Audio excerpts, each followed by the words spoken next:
Hello friends, कैसे हैं आप लोग। होप आप लोग अच्छे ही होंगे। लास्ट टाइम दो डेरिवेशन बताया था मैंने आपको, integrated rate law for first order reaction और उसका हाफ लाइफ। मैंने आपको बताया था बोर्ड में कितनी बार पूछा जा चुका है। अब हम लोग के तीन डेरिवेशन हो चुके हैं। एक रेट लॉ हो चुका है अपना, एक integrated rate law for first order हुआ है, एक उसका हाफ लाइफ हुआ है। आज दो और करेंगे। आज रहेगा अपना integrated rate law for zero order reaction और half life for zero order, मतलब इसी का ही हाफ लाइफ। तो आज ये खत्म करने का अगर टाइम बचा तो मैं आपको मॉलिक्युलरिटी भी बता दूंगा। तो ऐसे करके थोड़ा थोड़ा पार्ट करेंगे ताकि अपना 3-4 दिन में ये टॉपिक मेरा खत्म हो जाए और फिर हम लोग नेक्स्ट टॉपिक चालू कर सके। Okay, now we are starting with the lecture. ध्यान से देखना है यहाँ पे। Hello friends, now we are starting with the integrated rate law for zero order reaction. Last time integrated rate law for first order किया था, almost half ऐसा ही है। ध्यान से देखना। हाँ, कोई भी डेरिवेशन चालू करते तो एक छोटा लाइन लिखते हैं ना, कंसीडर जनरल रिएक्शन, जिसके अंदर आपका एक ए है जो किसमें कन्वर्ट होगा, बी में। अगर स्मॉल ए है, इसके अंदर से कुछ गया और जाने के बाद क्या बचेगा, ए माइनस एक्स। तो ये जो ए था मेरा वो क्या होता है, initial concentration of reactant.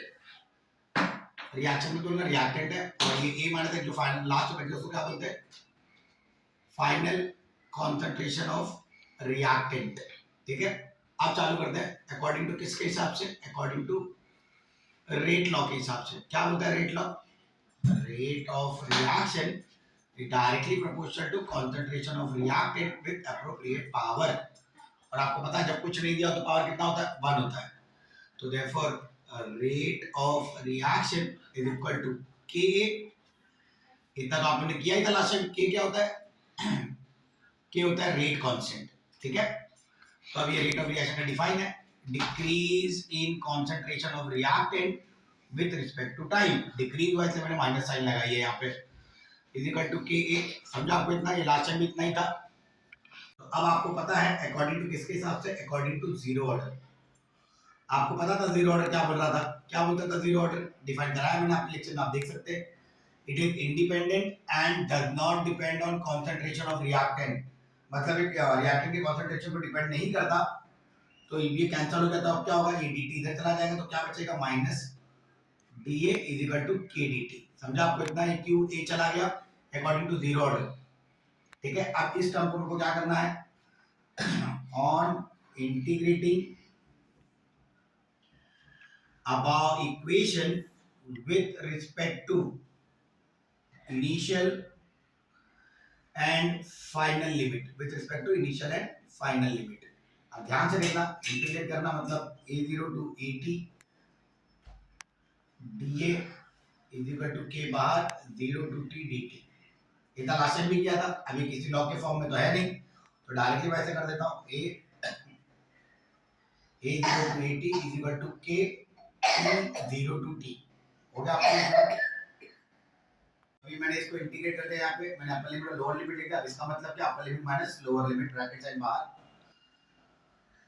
at minus a naught is equal to k t minus naught. अभी मैं ब्रैकेट का साइन खोल रहा हूँ, तो minus at plus a naught is equal to K T.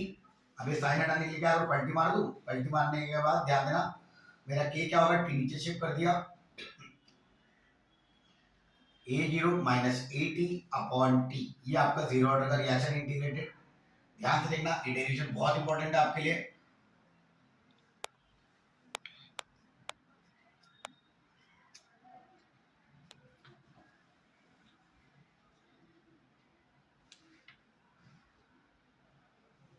Hope आप लोगों को ये जो डेरिवेशन मैंने किया था integrated rate law for zero order के लिए, ऑलमोस्ट आपको पता था, ऑलमोस्ट आधा मैंने वैसे ही किया था जैसे मैंने integrated rate law for first order किया था।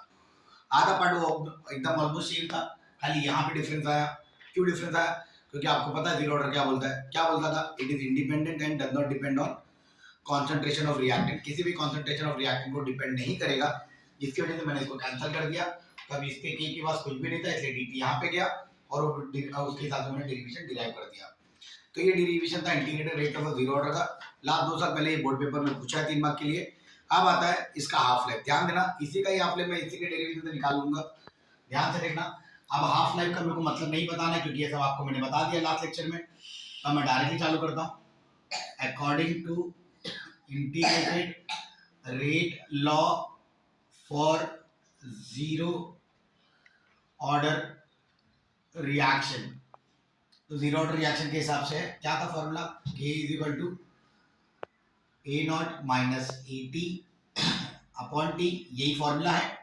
अब इसी के अंदर से मेरे को हाफ लाइफ निकालना, तो हाफ लाइफ निकालना तो क्या करना पड़ेगा, टी को मैं टी हाफ ले लूँ और इनिशियल लिमिट जो होता है फाइनल लिमिट वो क्या होता है, अरे फाइनल लिमिट जो होता है मेरा इनिशियल का आधा होता है ए नॉट बाय 2, ये चीज मैंने वहां पे भी लिखी थी। अब क्या करना है, इसको सब्स्टिट्यूट करना है किसमें, ऊपर वाले रिएक्शन में। तो क्या बनेगा मेरा, देखो के बनेगा मेरा,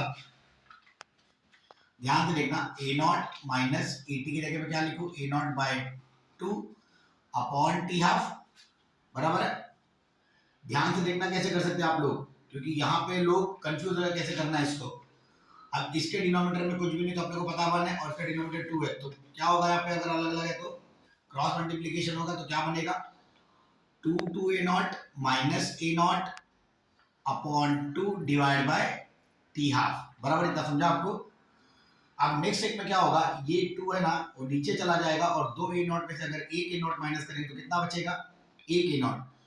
therefore k is equal to A naught upon 2 T half. कोई कोई ये 2 कैंसिल कर देता, गलत बात है, ये टाइम आधा है, कोई वैल्यू नहीं लिखी है मैंने। तो 2 टी हाफ, अपने को टाइम हाफ चाहिए मतलब टी हाफ चाहिए, तो टी हाफ क्या हो जाएगा, ए नॉट बाय 2k। ध्यान से देखना, ये डेरिवेशन बहुत इंपॉर्टेंट है, half life of zero order.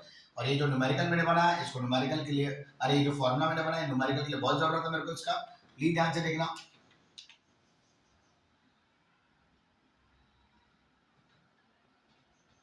Hope आप लोग को ये डेरिवेशन जो integrated rate of zero order था आपको एकदम अच्छे समझा रहेगा। मैंने आपको एकदम सिंपल कर दिया, क्योंकि अगर आपको कुछ भी क्वेश्चन पूछा जाएगा आपको आ जाना चाहिए। टोटल 5 डेरिवेशन मेरे हो चुके हैं, एक था अपना रेट लॉ का, एक था integrated rate law for first order का, एक उसका हाफ लाइफ, एक आज मैंने करा integrated rate of zero order और ये उसका हाफ लाइफ। तो यहाँ से लेके मेरे 5 डेरिवेशन कंप्लीट हो गए, एक डेरिवेशन मेरा बच्चा है वो आगे करेंगे, आप भी थोड़ा और कॉन्सेप्ट कर लेते हैं। अब इसके बाद आता है अपना मॉलिक्युलरिटी। मॉलिक्युलरिटी क्या होता है और वो कितने प्रकार में क्लासिफाई है वो ये रहा। ध्यान देना, मैं चालू करता हूँ तो लेक्चर को। Of reacting molecule present in the reaction, मतलब इन शॉर्ट रिएक्टेंट कितने प्रेजेंट है। अगर number of reacting molecule present in the reaction known as molecularity, in short reactant कितने हैं। अगर मैं लिखूं a + b गिव्स 4c, तो कितना रिएक्टेंट हो गया, 2 हो गया। तो ये दोनों अगर रिएक्टिंग है तो ये मॉलिक्युलरिटी हो गया। इनके बेसिस पे इनको क्लासिफाई किया जाता है, 3 पार्ट में क्लासिफिकेशन है, मॉलिक्युलर यूनिमॉलिक्युलरिटी, बायमॉलिक्युलरिटी और ट्राइमॉलिक्युलरिटी है। तो यूनिमॉलिक्युलरिटी मतलब क्या, the number of reacting molecule is 1। अगर रिएक्शन में एक ही रिएक्टेंट है तो यूनिमॉलिक्युलरिटी एग्जांपल के तौर पे मैंने आपको दिया था CaCO3, क्या देगा मुझे, CaO + CO2। देख लीजिए कितना रिएक्टिंग मॉलिक्यूल्स है, एक ही रिएक्टिंग मॉलिक्यूल्स है, इसलिए इसको यूनिमॉलिक्युलरिटी बोलते हैं। अब आता हूं मैं बायमॉलिक्युलरिटी पे। बायमॉलिक्युलरिटी मतलब क्या, the reacting molecules are 2, therefore the reaction is bimolecularity. Example में Fe + S क्या देगा मुझे, FeS कितने रिएक्टिव मॉलिक्यूल्स हो गए, 2 हो गए। अगर 2 रिएक्टिव मॉलिक्यूल्स हो तो बायमॉलिक्युलरिटी। आपको ट्राई नहीं है लेकिन तो भी मैं आपको बता देता हूं, ट्राइमॉलिक्युलरिटी मतलब क्या, 3 रिएक्टिव मॉलिक्यूल्स रहेंगे। अगर reactive molecules are 3 therefore the reaction is trimolecularity. Example है K + Mn + 2O2 gives KMnO4। देख लीजिए रिएक्टिव मॉलिक्यूल 3 था इसलिए इसको ट्राइमॉलिक्युलरिटी बोलते हैं। यहाँ पे रिएक्टिव मॉलिक्यूल 2 है इसलिए बायमॉलिक्युलरिटी बोलते हैं। यहाँ पे रिएक्टिव मॉलिक्यूल 1 है इसलिए यूनिमॉलिक्युलरिटी बोलते हैं। तो मॉलिक्युलरिटी क्या होता है, number of reactive molecule present in the reaction, कितने रिएक्टिव मॉलिक्यूल प्रेजेंट है रिएक्शन में, उसको मॉलिक्युलरिटी बोलते हैं। होप आपको ये समझ में आ रहेगा मॉलिक्युलरिटी।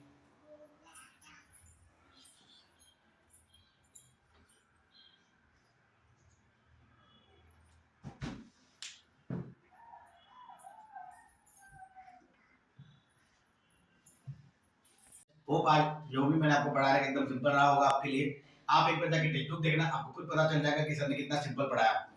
अगर आपको केमिकल गाइडिंग आता है या नहीं आता है, आप कॉन्सेप्ट देखो टेक्स्ट बुक के अंदर। अगर आपको लगता है कि ये कॉन्सेप्ट मेरे को नहीं समझ में आ रहा है तो आप मुझे कमेंट कर देना, मैं उस कॉन्सेप्ट का लेक्चर बना के आपको भेज दूंगा, ताकि आपको पता चल जाए कि चैप्टर कॉन्सेप्ट कितने सिंपल होते हैं, बस खाली समझाने आना चाहिए। ठीक है, होप आज का लेक्चर आपको समझ में आ रहेगा। तो प्लीज अगर अच्छा लगा रहेगा तो मेरे चैनल को लाइक करिए, सब्सक्राइब करिए और उन लोगों तक भेजिए जिनको इनकी ज्यादा जरूरत है। थैंक यू, चलो थैंक्स अ लॉट।